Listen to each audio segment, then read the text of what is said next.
ಶ್ಯಾಮ, ಏನಕ್ಕ? ಪಾರ್ಟಿಗೆ ಹೋಗ್ತಿದ್ದೀರಂತೆ? ಹೌದಕ್ಕ, ಅಖಿಲ್ ಅವ್ರ ಫ್ರೆಂಡು ಆದಿತ್ಯ ಅವ್ರು ಫೋನ್ ಮಾಡಿ ತಪ್ಪದೆ ಪಾರ್ಟಿಗೆ ಬರಬೇಕು ಅಂದಿದ್ದಾರೆ. ನಿಜ ಅಂದ್ರೆ ನನಗೆ ಈ ಥರ ಪಾರ್ಟಿಗೆಲ್ಲ ಹೋಗಿ ಸ್ವಲ್ಪನೂ ಅಭ್ಯಾಸ ಇಲ್ಲ. ಆದರೆ ಈಗ ಪಾರ್ಟಿಗೆ ಹೋಗಲೇಬೇಕು. ಹೋಗ್ಬೇಕು ಶ್ಯಾಮ, ಆಗಾಗ ಈ ಥರ ಪಾರ್ಟಿಗೂ ಹೋಗ್ಬೇಕು. ಪಾರ್ಟಿಗೆ ನೀನು ಈ ಡ್ರೆಸ್ ಹಾಕೊಂಡು ಬರ್ಬೇಕಂತೆ. ಅಖಿಲ್ ಕಳಿಸಿದ್ದಾನೆ.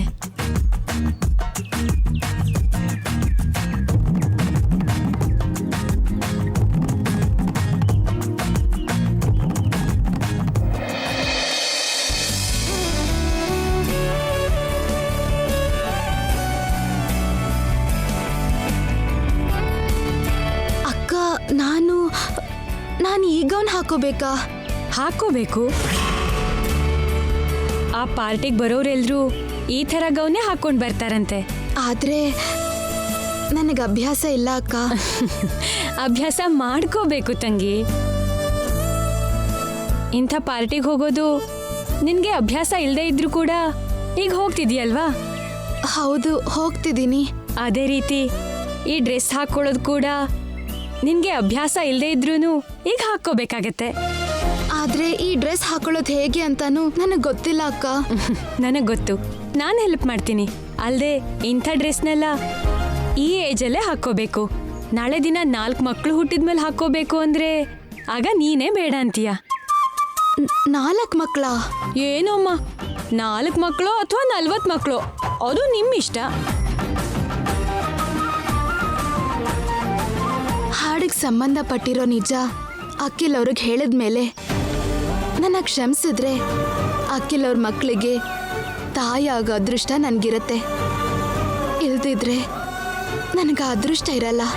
ಏನು ಶ್ಯಾಮ, ಎಷ್ಟು ಜನ ಹುಟ್ಟುತ್ತಾರೆ ಅಂತ ಯೋಚನೆ ಮಾಡ್ತಿದ್ಯಾ? ಛೇ, ಅದೇನಲ್ಲಕ್ಕ.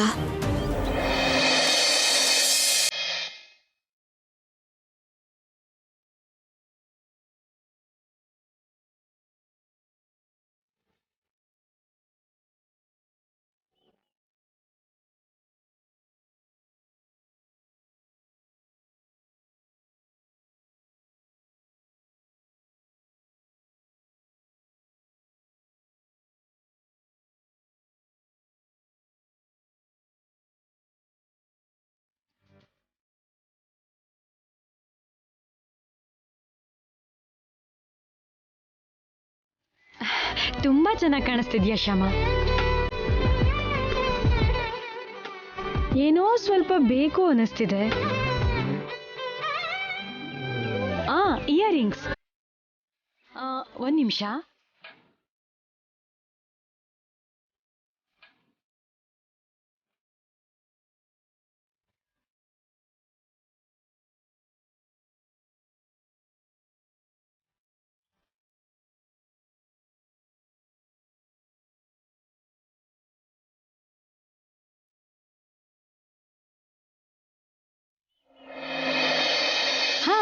ಈಗ ತುಂಬಾ ಚೆನ್ನಾಗಿ ಕಾಣ್ತಿದ್ಯಾ.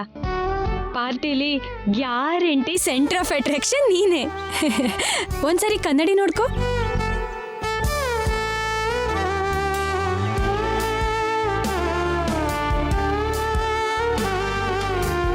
ಹೇಗಿದೆ? ಚೆನ್ನಾಗಿದೆ ಅಲ್ವಾ? ಚೆನ್ನಾಗಿದೆ, ಆದರೆ ಈ ಡ್ರೆಸ್ ಹಾಕೊಂಡ್ಮೇಲೆ ಕಷ್ಟ ಆಗ್ತಿದೆ. ಚೆನ್ನಾಗಿದೆ ಅಂದಮೇಲೆ ಸ್ವಲ್ಪ ಕಷ್ಟ ಕೂಡ ಸಹಿಸ್ಕೋಬೇಕು, ಅದು ತಪ್ಪಲ್ಲ. ಈ ಡ್ರೆಸ್ಸಿಗೆ ಸಂಬಂಧಪಟ್ಟಿರೋ ಕಷ್ಟ ಪರವಾಗಿಲ್ಲ ಅಕ್ಕ, ಸಹಿಸ್ತೀನಿ. ಆದರೆ ನನ್ನ ಜೀವನಕ್ಕೆ ಸಂಬಂಧಪಟ್ಟಿರೋ ದೊಡ್ಡ ಕಷ್ಟ ಒಂದಿದೆ, ಅದನ್ನ ಮಾತ್ರ ಸಹಿಸ್ಕೊಳ್ಳೋಕ್ಕೆ ನನಗಾಗ್ತಿಲ್ಲ. ಇವತ್ತು ಅಖಿಲ್ ಅವ್ರಿಗೆ ನಿಜ ಹೇಳ್ಬಿಡ್ತೀನಿ ಅನ್ನೋ ವಿಷಯನ ಈಗಲೇ ಮಾವಂಗೆ ಹೇಳಬೇಕು. ಸರಿ, ಹುಷಾರಾಗಿ ಹೋಗಿ ಬನ್ನಿ.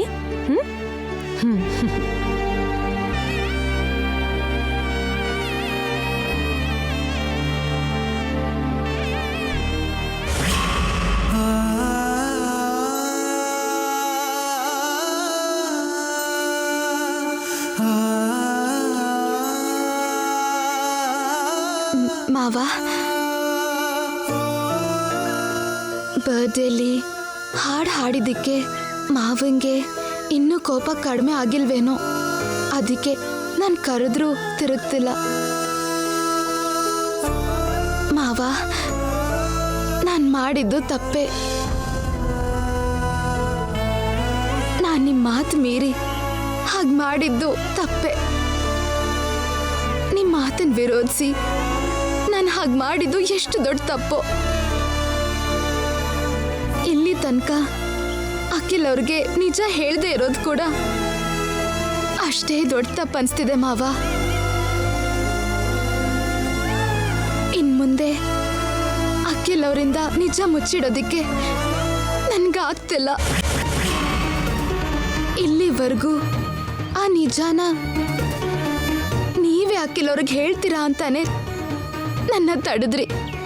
ಆದ್ರೆ ಆ ವಿಷಯನ ನೀವ್ ಹೇಳೋದ್ಕಿಂತ ನಾನು ಹೇಳೋದೇ ಸರಿ ಅಂತ ಅನ್ಸ್ತಿದೆ. ಯಾಕಂದ್ರೆ ತಪ್ಪು ಮಾಡಿದ್ದು ನಾನು. ಆ ತಪ್ಪನ್ನ ಇಲ್ಲಿವರೆಗೂ ಅಖಿಲ್ ಅವ್ರಿಗೆ ಹೇಳ್ದೆ ಮುಚ್ಚಿಟ್ಟವಳು ನಾನೇ. ಈಗಾದ್ರೂ ಅಖಿಲ್ ಅವ್ರಿಗೆ ನಿಜ ಹೇಳ್ಬೇಕಾಗಿದ್ದು ನಾನೇ. ಕ್ಷಮಿಸ್ಬಿಡಿ ಅಂತ ಕಾಲಿಗೆ ಬಿದ್ದು ಬೇಡ್ಕೋಬೇಕಾಗಿರೋಳು ನಾನೇ.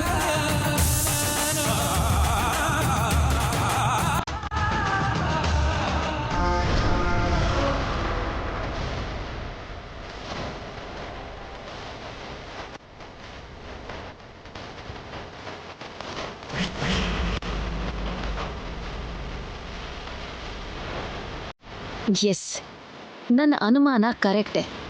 ಶ್ಯಾಮ ಯಾವುದೋ ದೊಡ್ಡ ತಪ್ಪನ್ನೇ ಮಾಡಿದಾಳೆ, ಈಗ ಸಿಕ್ಕಿಬಿದ್ದಿದ್ದಾಳೆ. ಈಗ ನಾನು ಅಖಿಲ್ ಅವರು ರೂಪಾರಾಣಿ 3 ಜನನು ಪಾರ್ಟಿಗೆ ಹೋಗ್ತಿದ್ದೀವಿ ಮಾವ.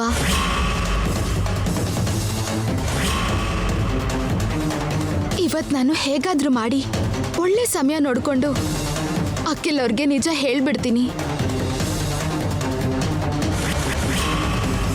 ನನ್ನ ಮನಸ್ಸಲ್ಲಿರೋ ಅಪರಾಧಿ ಭಾವನೆಯನ್ನ ದೂರ ಮಾಡ್ತೀನಿ.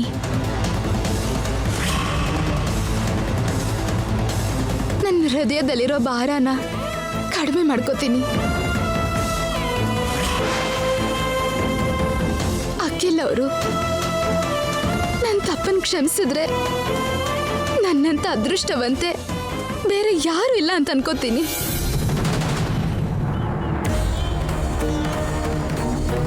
ಕ್ಷಮಿಸದೇ ಇದ್ರೆ ನಾನು ತುಂಬಾ ದುರಾದೃಷ್ಟವಂತೆ ಅನ್ಕೋತೀನಿ.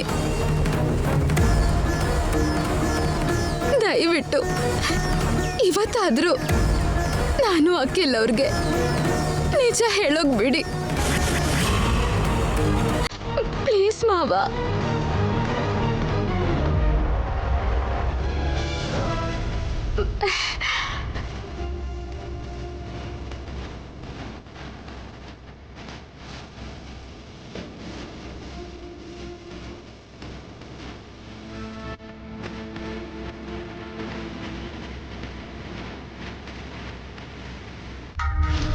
ಅಯ್ಯೋ ಶ್ಯಾಮ, ಸಿಕ್ಬಿದ್ದೆ ಕಣೆ, ಸರಿಯಾಗಿ ಸಿಕ್ಬಿದ್ದೆ.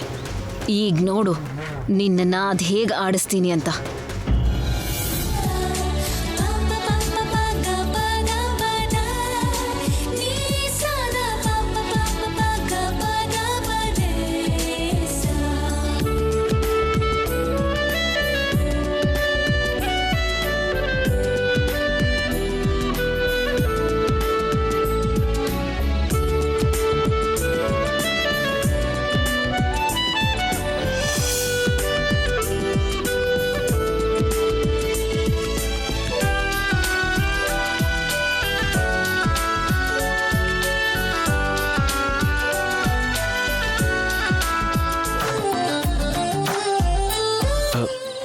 ಶ್ಯಾಮ, ಭಯ ಪಡ್ಬೇಡ. ನೀನು ಈ ಡ್ರೆಸ್ಸಲ್ಲಿ ಅಂದವಾಗೇ ಇದೆಯಾ, ಏನೂ ಆಗಲ್ಲ. ನಾನಿದ್ದೀನಲ್ವಾ, come.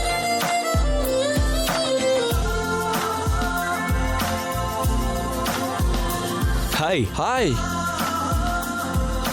Welcome my dear friend, welcome.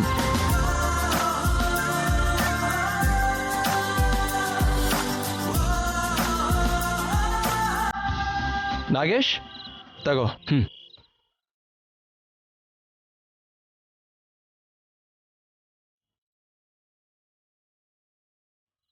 ಏನೋ ವೆಲ್ಕಮ್ ನನಗೆ ಹೇಳ್ತಾ ಲುಕ್ಕು ಆ ಕಡೆ ಇದೆಯಲ್ಲ. ವೆಲ್ಕಮ್ ನಿನಗೆ ಮಾತ್ರ ಅಲ್ಲ ಕಣೋ, ನಿಮ್ಮ ಮಿಸ್ಸಸ್ಗೂ ಅವ್ರ ಫ್ರೆಂಡ್ಗೂ ಕೂಡ.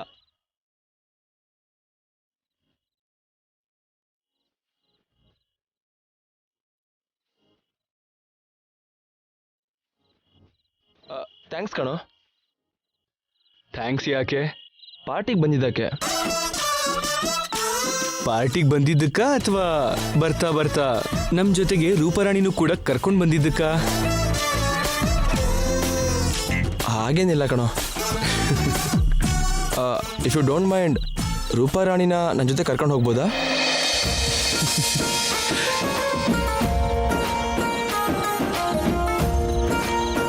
ಅದೇ ಕಣೋ, ಫ್ರೆಂಡ್ಸ್ ಇದಾರಲ್ಲ, ಅವ್ರಿಗೆ ಪರಿಚಯ ಮಾಡಿಸಿ ಕರ್ಕೊಂಡು ಬರ್ತೀನಿ. ಹಾಂ, ವೈ ನಾಟ್? ಕರ್ಕೊಂಡು ಹೋಗು ಹೋಗು. ಕಮ್.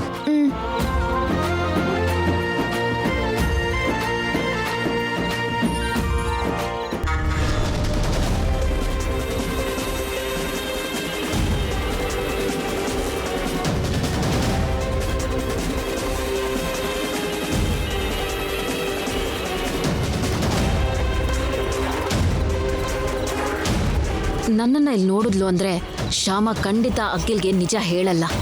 ಅವಳ ಕಣ್ಣಿಗೆ ಬೀಳ್ದೇ ಇರೋ ಹಾಗೆ ಮ್ಯಾನೇಜ್ ಮಾಡಬೇಕು. ಹೇಗೆ?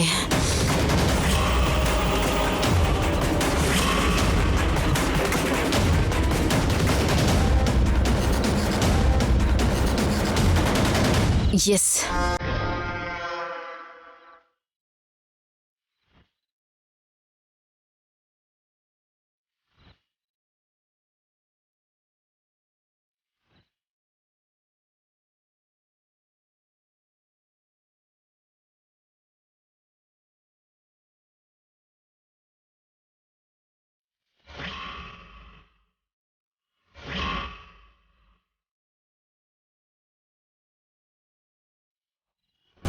ಹಲೋ ಮಿಸ್ಟರ್ ಅಖಿಲ್, ಚೆನ್ನಾಗಿದ್ದೀರಾ? ಚೆನ್ನಾಗಿದ್ದೀನಿ ಮೇಡಮ್, ನೀವು ಹೇಗಿದ್ದೀರಾ? ಫೈನ್. ಶ್ಯಾಮ, ಇವರು ಮಿಸಸ್ ಪೂರ್ಣಿಮಾ, PR ಇಂಡಸ್ಟ್ರೀಸ್ಗೆ ಪಾರ್ಟ್ನರ್. ಹಾಯ್. ನಮಸ್ತೆ ಮೇಡಮ್.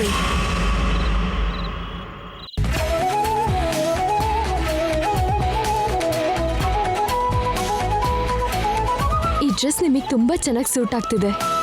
ಚೆನ್ನಾಗಿ ಕಾಣಿಸ್ತಾ ಇದ್ದೀರಾ ನೀವು. Thank you madam. ಹಳ್ಳಿಯಿಂದ ಬಂದವಳು, ನಿನಗೆ ಸಿಟಿಯಲ್ಲಿ ಕಾಂಪ್ಲಿಮೆಂಟ್ ಸಿಗ್ತಿದ್ಯಾ? ನಿನ್ನ ನಿಜ ಸ್ವರೂಪ ಹೊರಗೆ ಬಂದಮೇಲೆ ಇಂಥ ಕಾಂಪ್ಲಿಮೆಂಟ್ಸ್ ಅಲ್ಲ, ಎಲ್ಲ ಕಂಪ್ಲೇಂಟ್ಸೇ. ನಿಮ್ಮ ಗುಣ? ಹಾ.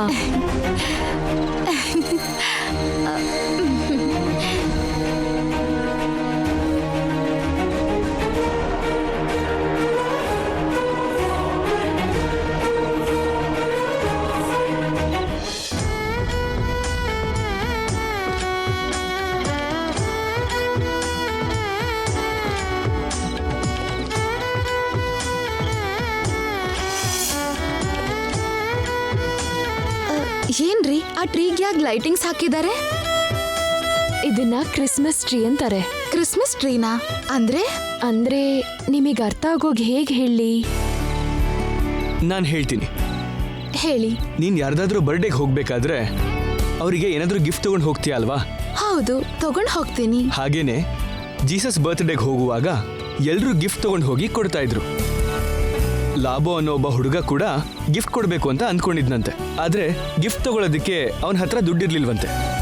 ಏನ್ ಮಾಡೋದು ಅಂತ ಯೋಚನೆ ಮಾಡಿದಾಗ ಅವನ ಮನೆ ಮುಂದೆ ಒಂದು ಗಿಡ ಕಾಣಿಸ್ತಂತೆ. ಆ ಗಿಡನ ನಿಧಾನವಾಗಿ ಒಂದು ಮಡಿಕೆಯಲ್ಲಿ ಇಟ್ಕೊಂಡು ಅದನ್ನ ತಗೊಂಡು ಹೋಗಿ ಬಾಲ ಯೇಸು ವಿಗ್ರಹದ ಮುಂದೆ ಇಟ್ನಂತೆ. ಚರ್ಚಿಗೆ ಎಲ್ಲರೂ ಕಾಸ್ಟ್ಲಿ ಗಿಫ್ಟೇ ತಗೊಂಡು ಬಂದ್ರೆ ಈ ಲಾಬೋ ಅನ್ನೋ ಹುಡುಗ ಮಾತ್ರ ಚಿಕ್ಕ ಗಿಡನೇ ತಗೊಂಡು ಹೋಗಿ ಗಿಫ್ಟ್ ಆಗಿ ಕೊಟ್ಟನಂತೆ. ಆದ್ರೆ ಆ ಹುಡುಗ ಒಳ್ಳೆ ಮನಸ್ಸಿಂದ ಆ ಗಿಫ್ಟ್ ಕೊಟ್ಟಿದ್ದಕ್ಕೆ ಜೀಸಸ್ ಸಂತೋಷ ಪಟ್ಟು ಆ ಗಿಡನ ಬಂಗಾರದ ಗಿಡ ಆಗಿ ಬದಲಾಯಿಸಿದ್ರು. ಅಲ್ಲಿರೋ ಪ್ರತಿಯೊಬ್ಬರಿಗೂ ಅವಾಗ ಅರ್ಥ ಆಯ್ತಂತೆ, ಜೀಸಸ್ಸು ಆ ಹುಡುಗ ಕೊಟ್ಟಿರೋ ಗಿಫ್ಟನ್ನ ಸ್ವೀಕರಿಸಿದ್ರು ಅಂತ.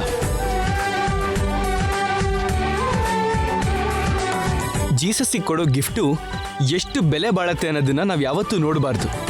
ಎಷ್ಟು ಮನಸ್ಫೂರ್ತಿಯಾಗಿ ಕೊಡ್ತಿದ್ದೀವಿ ಅನ್ನೋದು ನೋಡ್ಕೋಬೇಕನ್ನೋ ವಿಷಯ ಅಲ್ಲಿಗೆ ಬಂದಿದ್ದ ಪ್ರತಿಯೊಬ್ಬರಿಗೂ ಅವಾಗ ಅರ್ಥ ಆಯ್ತಂತೆ. ಆಮೇಲೆ ಅವಾಗಿಂದ ಆ ಥರ ಪ್ರತಿ ಕ್ರಿಸ್ಮಸ್ಗೆ ಕ್ರಿಸ್ಮಸ್ ಟ್ರೀ ಇಡೋದು ಶುರುವಾಯ್ತಂತೆ. ಹೌದಾ? ಶ್ಯಾಮ, ಹೆದರ್ಕೋಬೇಡ, ಬಂದಿದ್ದು ಸ್ಯಾಂಟಾ ಕ್ಲಾಸ್. ಸ್ಯಾಂಟಾ ಕ್ಲಾಸಾ? ಅಂದ್ರೆ ಅಂದ್ರೆ ಕ್ರಿಸ್ಮಸ್ ತಾತ, ಎಲ್ಲರಿಗೂ ಗಿಫ್ಟ್ ಕೊಡೋ ತಾತ. ಹೌದು, ಕೊಡ್ತೀನಿ. ಎಲ್ರಿಗೂ ಗಿಫ್ಟ್ ಕೊಡ್ತೀನಿ. ನಿಮ್ಗೆ ಚಾಕ್ಲೇಟ್ ಕೂಡ ಕೊಡ್ತೀನಿ. ಪಾಪಗೂ ಕೊಡ್ತೀನಿ. Happy Christmas. ಅವ್ರಿಗೆ ಕೊಡಿ. ತಗೋ ಪುಟ್ಟ. Bye. Thank you. Bye. Thank you. Hey Akhil,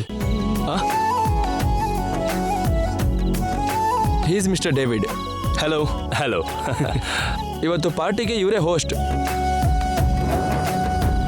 ಹೆಸರಿಗೆ ಹೋಸ್ಟ್ ನಾನೇ, ಆದ್ರೆ ನನ್ನ ಫ್ರೆಂಡ್ಸ್ ಎಲ್ಲ ಕಷ್ಟಪಟ್ಟು ಈ ಪಾರ್ಟಿನ ಏರ್ಪಾಡು ಮಾಡಿದ್ದಾರೆ.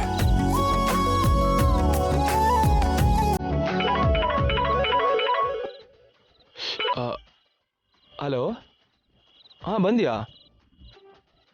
ಓಕೆ ಓಕೆ, ಬರ್ತಾ ಇದ್ದೀನಿ. ಏಯ್, ನನ್ನ ಫ್ರೆಂಡ್ ವಿಲ್ಸನ್ ಬಂದಿದ್ದಾನೆ, ಹೋಗಿ ರಿಸೀವ್ ಮಾಡ್ತೀನಿ. ಸರಿ. ನೋಡಿ, ರೂಪಾರಾಣಿ ಬನ್ನಿ, ನನ್ನ ಫ್ರೆಂಡ್ಗೆ ಪರಿಚಯ ಮಾಡಿಸ್ತೀನಿ.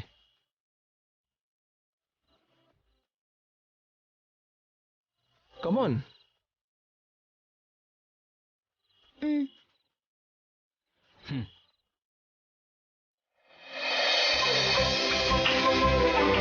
ಅಖಿಲ್ ಅವರೇ, ಕೂಲ್ ಡ್ರಿಂಕ್ಸ್, ಜ್ಯೂಸ್ ಏನು ತಗೋತೀರಾ?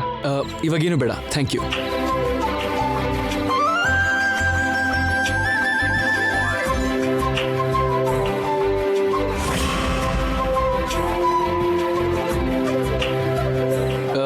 ಶ್ಯಾಮ, ನೀನು ಇಲ್ಲೇ ಇರು, ನಾನು ಹೋಗಿ ಜ್ಯೂಸ್ ತಗೊಂಡ್ಬರ್ತೀನಿ. ಸರಿ ರೀ.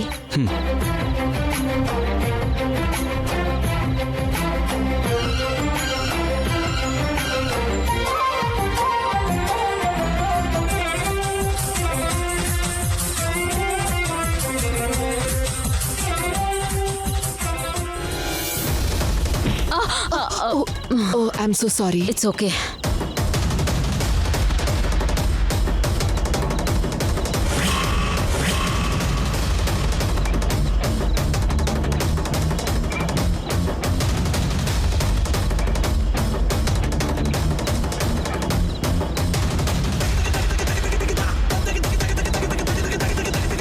ಅಯ್ಯಯ್ಯೋ, ಈಗ ಅಖಿಲ್ ನನ್ನನ್ನು ನೋಡಿದ್ರೆ ನನ್ನ ಕತೆ ಮುಗೀತು.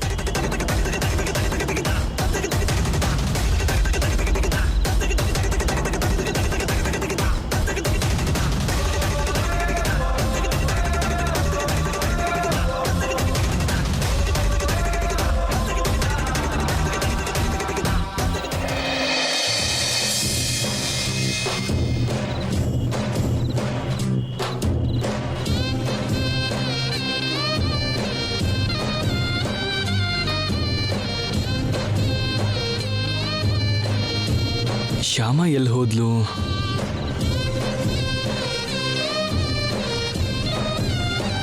ಅಲ್ಲಿದ್ಯಾ?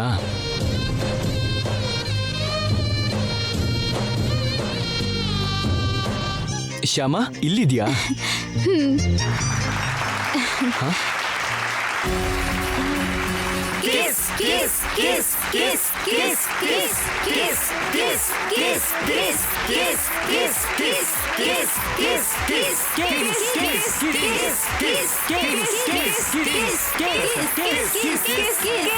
ಏನ್ರಿ ಇದು? ಕಿಸ್ ಕಿಸ್ ಅಂತ ಕೂಗ್ತಿದ್ದಾರೆ. ನಾವು ಗೊತ್ತಿಲ್ದಂಗೆ ಹಾರ್ಟ್ ರಂಗೋಲಿ ಒಳಗೆ ಬಂದಿದ್ದೀವಿ. ಬಂದ್ರೆ ಹಾಗೆ ಯಾರಾದರೂ ಹಾರ್ಟ್ ರಂಗೋಲಿ ಕೆಳಗೆ ಬಂದರೆ ಯಾವ ಜೋಡಿ ಹೀಗೆ ಹಾರ್ಟ್ ರಂಗೋಲಿ ಕೆಳಗಡೆ ಬರ್ತಾರೋ ಆ ಜೋಡಿ ಫಾರಿನ್ ಕಲ್ಚರ್ ಪ್ರಕಾರ ಕಿಸ್ ಮಾಡಬೇಕು.